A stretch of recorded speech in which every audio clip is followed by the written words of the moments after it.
Good morning from hot and sunny South Carolina. I'm out here on the porch having my coffee. I thought I would do another foot video, and this one is more about mobility and strength, but strength in our feet has a lot to do with mobility because we've got 26 bones, 33 joints, over 100 muscles, tendons, and ligaments, and all of that is about movement. And our movement gives our nervous system information.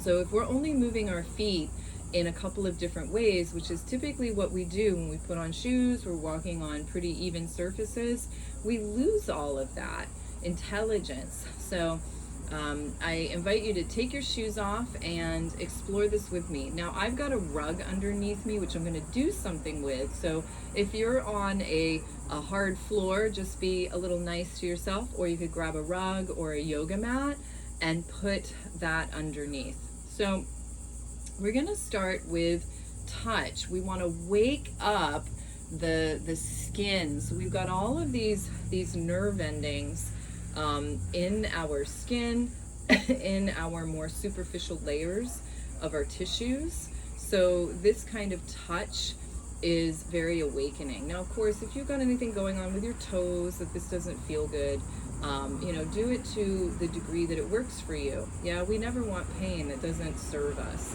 So I've got this rug, so I'm just brushing. It's creating a little friction. It's creating sensory awareness of the texture. And if you notice, I'm going on the top of my foot. A lot of times we focus on the bottom, but we want to get the top and we want to open up this joint.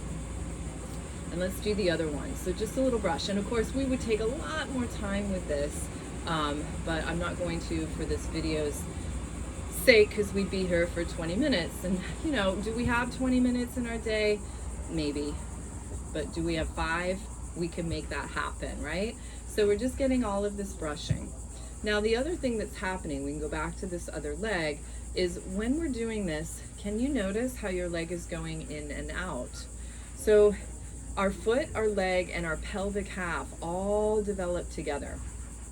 And when we get this freeing motion through this internal and external rotation, this spiraling, it helps to open up the hip. And we're focusing on the feet today, but the feet have everything to do with your pelvic floor and with your spine. We can do that on the other side.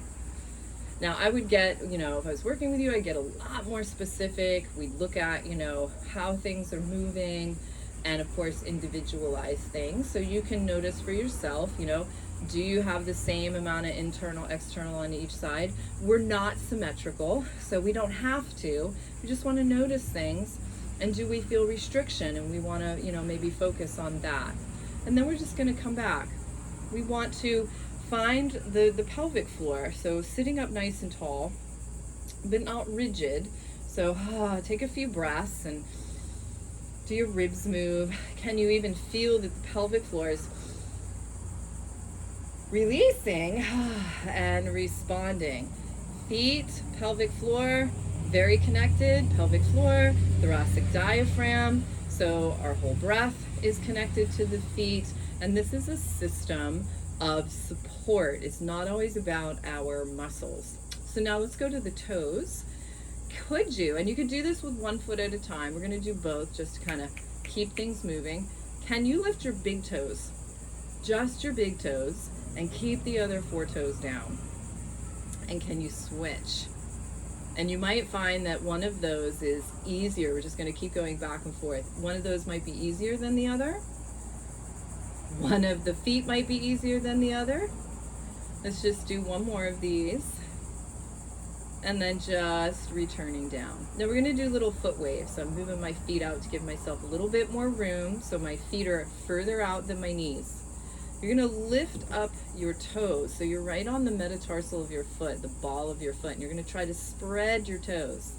And then you're going to lift up. You're going to wave. Now when we do this, instead of thinking of a hard flex, can you think of these bones? They're actually going to rotate forwards a little bit so that this bone, your ankle bone, can do a little slidey glide back. And then you're gonna flow through those feet. Now, can you get the metatarsal down all at the same time? Big toe to little toe. And then as you're putting your toes down, can you spread your toes? Let's do that again. As you lift, can you spread? Now, I think from too many years in pointe shoes, my toes don't spread, but I've been working on it, and my right foot actually is picking up on it a little bit. And then you're gonna lift. So remember, you're never like carved in stone.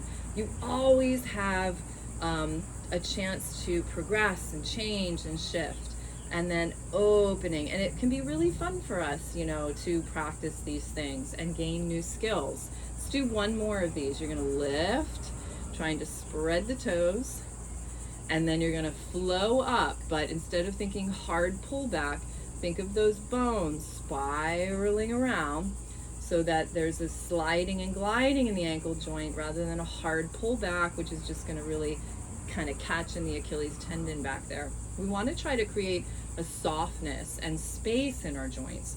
And then you're gonna flow down. Can they all arrive at the same time? And then spread the toes. Now we are gonna move the feet back and rolling up and back down. Now, as you're doing this, I can see me because I'm filming myself, and what I'm looking for is, did I roll right up these first 3 toes? You can always look down at your feet and notice that. Okay, this is the push part of our foot. We call this the ankle foot. This has a relationship with this really nice, strong, straight tibia, which is the knee. So this alignment of the bones is what we're looking for. But I always want you to remember, alignment is a zip code. It's not an exact address. And so we don't want to put our body into a position that doesn't feel good or comfortable. And sometimes we need to work our way to it. So we might eventually get there, but we don't want to just like slam into it right away. So just straight up. Now we don't have weight on our feet. So we're going to just do, I'm gonna say this is my right, so we're doing this together. It's really my left, but you're gonna roll up, and could you push through the toes? Don't scrunch them. Try to have them nice and long. And then you're gonna lower and lower down. Let's try it on the other foot. So ballerinas and pointe shoes, this is what they're doing. That they are going right up on that big toe. Isn't that crazy? And then they stand on them. But dancers have special footwear, yeah? But it's why, you know, they have killer calves, because they are working all of these muscles in the foot and the lower leg. And in kind of daily life, we don't pay a lot of attention to our foot and lower leg. It hasn't been my experience in kind of regular fitness practices. We get up here and we're really interested in like the quads, the hamstrings, the hip muscles. But taking our shoes off, working barefoot, taking time to do this is really beneficial. So if you're someone that makes you nervous to be barefoot walking around, you can sit in a chair and you can still get all of this great work. This mobilization, because when our feet are really nice and mobile and fluid, it's gonna affect everything up the chain. Let's do one more set. And when we keep up with this mobility, let's say if we do lose our balance, we're gonna have a lot more to work with, rather than our body being totally surprised and our joints not knowing where they are in space. And then we'll just bring it down. And I think just to wrap this up, let's just do a little ankle circling, okay? So you can just put your foot out here. You could also lift up into the air, but you can put your foot out, and I've got a rug, so I've got some of that feedback. But even on a floor, you're gonna feel it. So I'm gonna circle. I'm taking my foot this way. Now my whole leg isn't going, it's just my foot. Why don't we just practice this? Let's just go in and out, getting this movement, and check in. If it's super hard and you're like 110%, see if you can chill and just try to find a nice soft wave.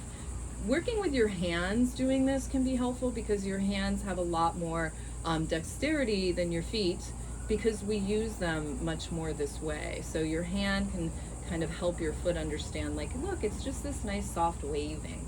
And then we're gonna take that foot over. You're gonna take it down. You brush And then right here, I'm kind of scrunching my toes.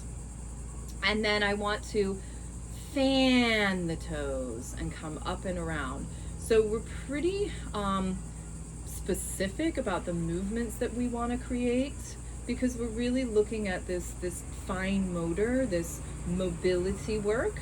This is also creating a lot of strengthening, as you're probably feeling. And you can notice like what part of that circle is challenging. My foot kind of swung out, so I'm bringing it in.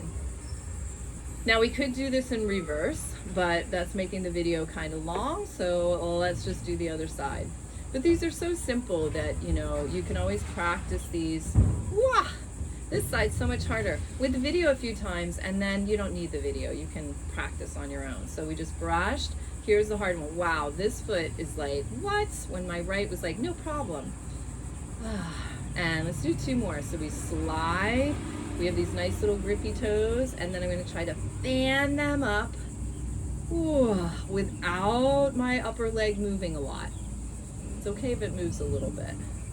We're just looking for progress here. We're not interested in perfection. We want to have a little fun on this journey with ourselves. Yeah? So, remembering that, you know, when you're doing all this work, it's you. Yeah, so do all of this with lots of compassion, lots of space for yourself, love and curiosity. Yeah, I hope you guys have a great day. I'm heading to the beach.